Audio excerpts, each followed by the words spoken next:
As difficult as it was for me, I have come to an inescapable and profoundly disturbing conclusion. I believe that an elite group of people and the corporations they run have gained control over not just our energy, food supply, education, and health care, but over virtually every aspect of our lives. And they do it by controlling the world of finance, not by creating more value, but by actually controlling the source of money. When I followed the money, I found that it took me up the levels of a pyramid. Here we are at the bottom level going about our daily lives. Above us is government, people who are given a monopoly on force and use it to tax and control us whether or not we agree. But who controls them? At the next level are the corporations. Many would say that it is now corporations and not nation states that rule the world. They call it a corporatocracy. To acquire the world's resources and control the markets, this corporatocracy must have access to cheap money. The big corporations get their loans at special rates from the big banks, which means that those who control the major banks, the moneyed elite, ultimately control the corporations. As I've followed the money, I've learned that almost everything I once believed about money is simply not true. It's interesting how few questions we actually ask about very everyday things, like when we go into a bank and we ask for a loan of, say, $50,000, £50,000, what actually happens? You see, most people live their lives based on a kind of vague image of what happens. What actually happens is you ask for £50,000, they type into your account £50,000. That's all they do. They don't mint any coins, they don't print any money, they don't move any precious metal anywhere. They just put £50,000 into your account on a computer screen. From that moment, you start paying interest on money that has never, does not, and will never exist. It turns out that banks actually have about 9 times as much money loaned out as they have on reserve in their vaults. This is possible because of what's referred to as fractional reserve lending. The way it works is that the Federal Reserve, or the central bank in any country, is legally allowed to determine the amount a bank must have on reserve. In the U.S., it's currently around 10%. So if you deposit $10,000 into the bank sets aside 10%, or $1,000, and then loans out the rest of your money. The way it works is, say another person comes into the bank and asks for a car loan of $9,000. At this moment, the bank loans out the $9,000 from your original deposit. It isn't there anymore. The borrower then pays the person selling the car, and they go deposit the money into another bank, which is part of the same central banking system. This $9,000 is treated as a new deposit, and the process continues. The money gets redeposited and reloaned until the initial deposit of $10,000 becomes $100,000. The banking system just created $90,000 by loaning out your money. Apparently it began with the goldsmiths in the 17th century, when people were trading in gold. Gold was heavy to carry around, so people stored the actual metal in vaults and traded receipts instead. Those receipts were the first paper money. Since only a few people would withdraw their gold at any given time, the vault owners, basically the new bankers, began creating receipts for more metals than they actually held. They loaned out those receipts and charged interest on money, gold, that they didn't really have. That's how our so-called fractional reserve system was born. In this system, the bankers get to make up money out of nothing, while the rest of us have to work hard to earn it. It has created a modern form of serfdom where the mass of society is now working to pay off their debt to the banks.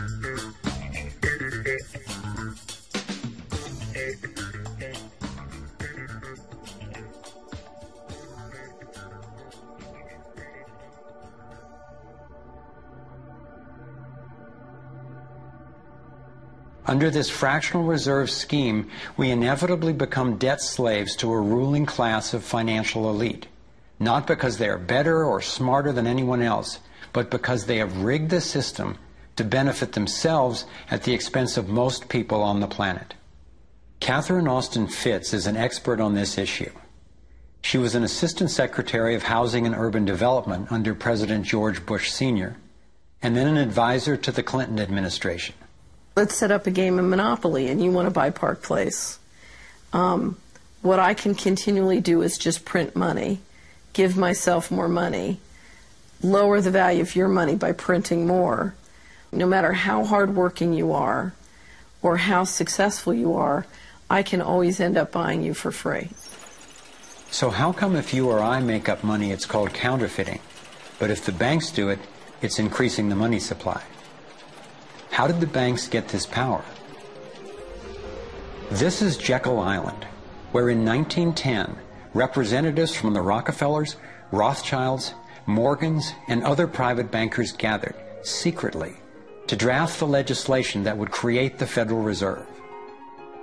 Ed Griffin literally wrote the book on what happened at Jekyll Island. Central banks are banking cartels which have gone into partnership with the respective governments in the countries where they operate. And they've been given monopolistic power over the creation of the nation's money supply.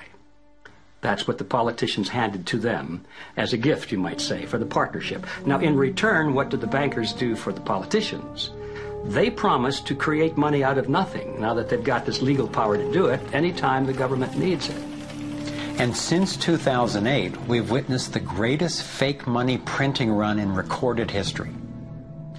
This financial sleight of hand disguises the costs, hides who's to blame, and leaves us as debt slaves working to pay off the bill.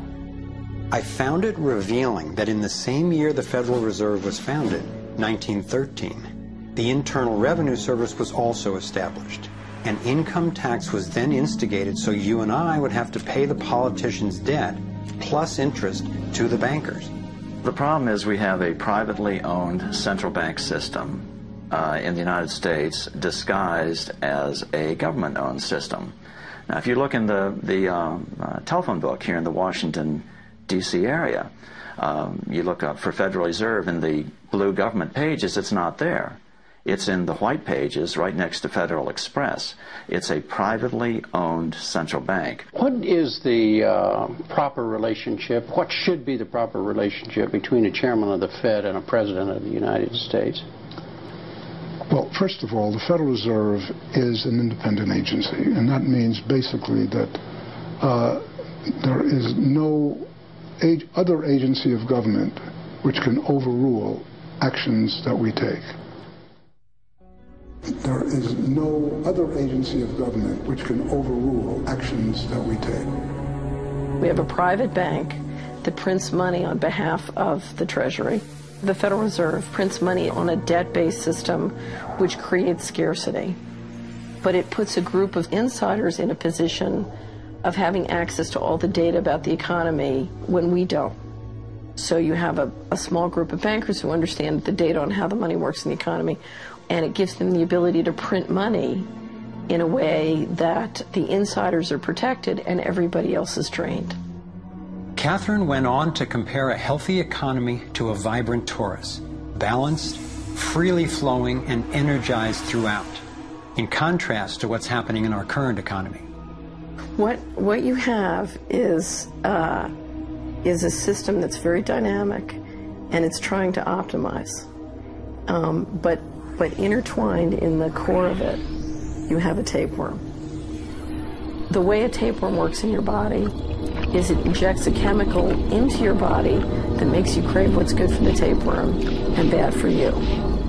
You have a parasite that's very much manipulating and engorging itself at the expense of the whole. We live in a tapeworm economy where the financial elite are the tapeworm and they're feeding on us. And they don't like it when people blow their cover. After Catherine began exposing government corruption at the highest levels, the FBI raided her company and seized its assets. She was dragged through the courts for 10 years before being found innocent. So we've got the Federal Reserve, a privately owned corporation with a monopoly on creating money, but with no accountability, backed up by a government with a monopoly on force. The country got sold on the Fed as an institution that would help stabilize the economy and remain independent of politics. But in fact, in close to a century of existence, the Federal Reserve has done just the opposite. Since they took charge, we've been robbed through inflation, and the purchasing power of the dollar has declined more than 96%. And the wealth gap makes it clear most of the money is going to a very few. Only 16 years after the Federal Reserve was in power, America experienced the Great Depression. My research revealed that before the big crash in 1929, the elite bankers pulled their money out of the stock market. After the crash, they used that money to buy up cheap stocks and smaller failing banks for pennies on the dollar. Among the bankers who consolidated their wealth this way were the Rothschilds, Rockefellers, and Morgans. A similar scenario played out in the 2008 financial collapse, with the same bankers benefiting. In the years leading up to the collapse, the biggest banks, including Bank of America, Citigroup, and Chase, controlled by the Rothschilds, Rockefellers, and Morgans, were bundling and trading bad loans that they knew would eventually fail. It's like putting rotten oranges in a box and selling them as grade AAA. The bundlers of the debt knew it was only a matter of time before someone would open that box and see that the content was worthless, since they were the ones who packed the boxes in the first place.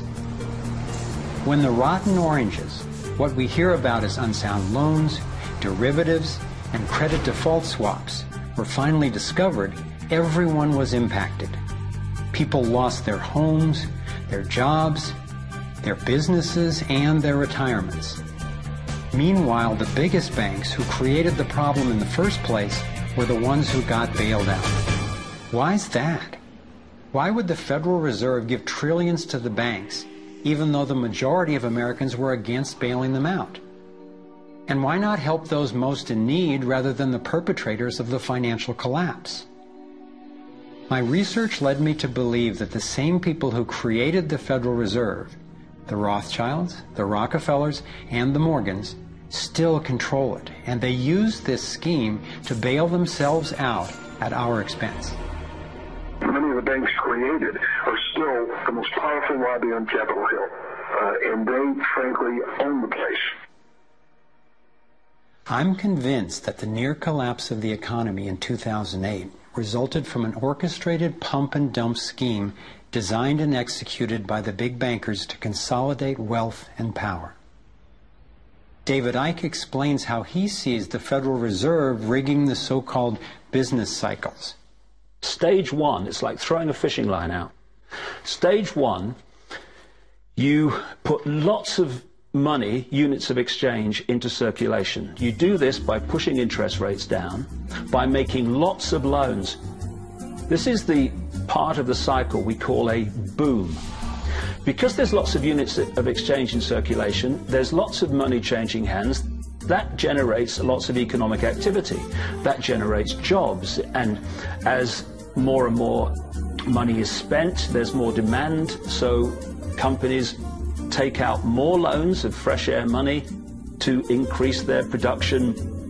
People get confident in their everyday lives. Hey, you know, I work for this company, they've got lots of orders, it's really going great, my job's safe, I tell you what, we can have a bigger house. Then they start to change it.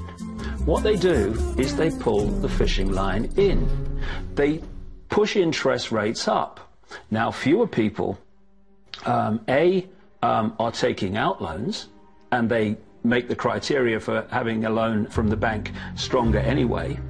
And also, now, as interest rates have gone up, a larger part of people's income is going to pay back the extra interest and not being circulated in buying things. Suddenly, there's nothing like as much money in circulation, and therefore, fewer things are being bought. Companies start to go down in terms of their profits. They start to shed jobs, and they start to go out of business. People lose their jobs, they can't pay the mortgage anymore of the big house they took out in the good times. Now what the banks are doing is starting to reel the fishing line in, because as they go bankrupt, companies and individuals, the banks get the real wealth, the property, the land, the resources that they had signed to them for lending merely figures on a screen. Now this economic cycle of fishing line out, fishing line back, lots of units in circulation, pull them in, has been going on for centuries. And what it's done, it's stolen and accumulated the real wealth of the world in the hands of the few.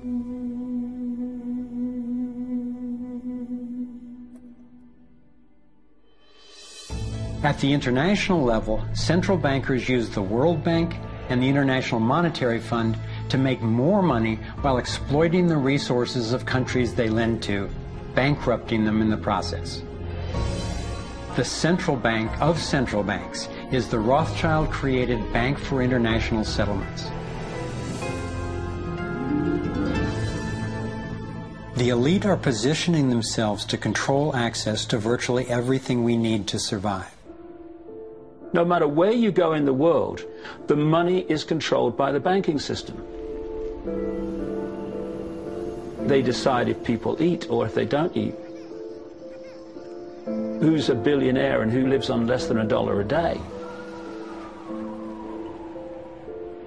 He who controls the money controls the world, and a very few control the money.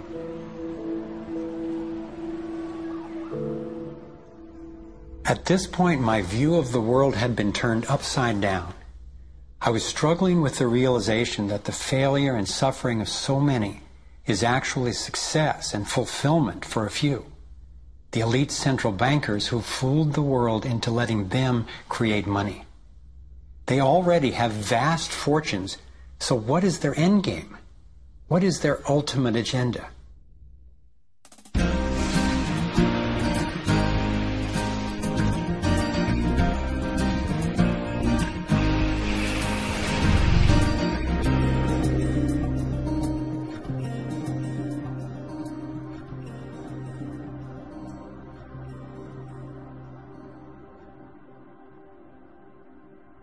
I kept running across compelling evidence and credible experts saying that the secret agenda of the banking elite is nothing less than total global domination.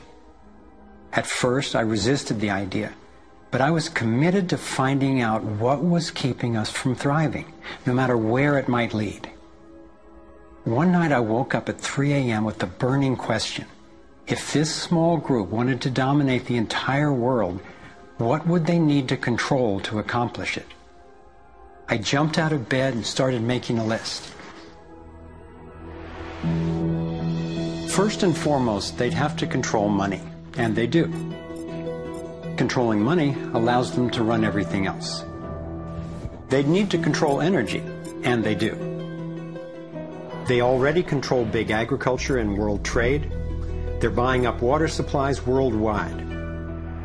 They've got health in their pocket, and they're trying to suppress natural alternatives. Mainly, they'd have to control what information we'd get and how we'd react to it. In America, the internet, our greatest tool for communication and grassroots organizing, is currently not controlled or censored, but its open status is being attacked from all sides. Governments, corporations, and the United Nations are all attempting to take control. For complete domination, dissent has to be controlled. They'd need to take away our rights, spy on ordinary citizens, and track every aspect of our lives. As the day dawned, I knew that a powerful elite had almost everything set up to rule the world. And I had the frightening realization that Big Brother is not just coming, he's here now. We are already in the Matrix. So how do we get out? To envision that, I realized I needed to discover what their ruling structure looks like and how it works. A relatively small group of families, especially the Rothschilds, Rockefellers, Morgans, and Carnegies, along with the Harrimans, the Schiffs, and the Warburgs, have been leading the controlling elite in the West for generations.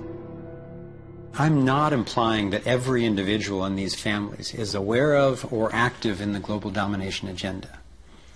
However, I'm convinced the heads of these dynasties control the corporate and banking interests that carry out the sinister scheme that is destroying so many lives. Those secretly driving the agenda have been known by many names. Leaked reports confirm that they meet throughout the world behind closed doors to discuss their agenda. Then, like clockwork, their plans begin to show up in the media, finance, corporate, government, and military arenas. Of course, not everyone involved in these groups is in on the decision-making.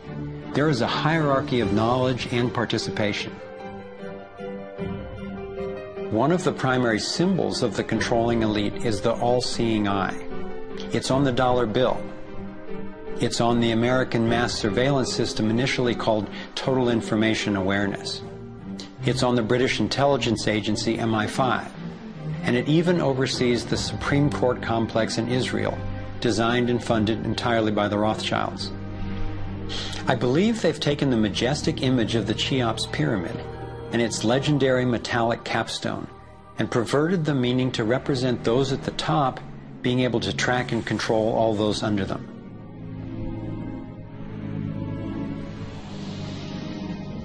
One of the painful ways this information has been used is by people who want to promote anti-Semitism. They wrongly call this a Jewish agenda and continue the ongoing racism that undermines and destroys so many lives. Let me be clear, this is definitely not a Jewish agenda. It's been documented that central bankers even funded both sides of World War II, as well as some of the corporations associated with Hitler's atrocities against the Jews. Since these people have more money than their families would need for generations, and since they have the power to create money, I don't believe wealth is their end goal. After you have all the material things that you could possibly want in life, what is left to excite you? And for many people, the answer is power, global power. They became intellectually elite. They began to think that they had a plan that was better than anybody else's plan. They got the idea that freedom is dangerous. If you give people freedom, you know what? They're probably not going to use it wisely like we think they should. We are smarter than they are. And for their own good, we should rule them. As I came to accept the idea of a ruling elite planning for total global domination, I began to hear these same people actually talking more boldly and publicly about it, only they call it the New World Order. When we are successful, and we will be, we have a real chance at this New World Order. It is a new world order with significantly different and radically new challenges. A new world order can be created. It's a great opportunity.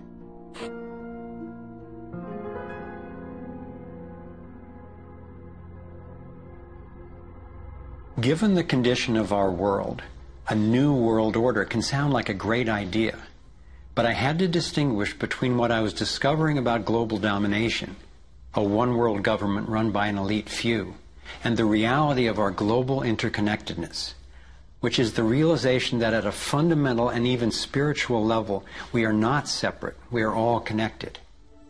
But the agenda for global domination is really the exact opposite. It's a divide and conquer strategy to keep us all pitted against each other, thinking that it's the Democrats or Republicans, the liberals or conservatives who are the problem, when both parties are ultimately serving the same plan. I believe we're heading toward a totalitarian world authority, actually a military dictatorship, run by a tiny elite who have all the power and make all the rules. If they succeed, there'll be nowhere to run, nowhere to hide. Think about it.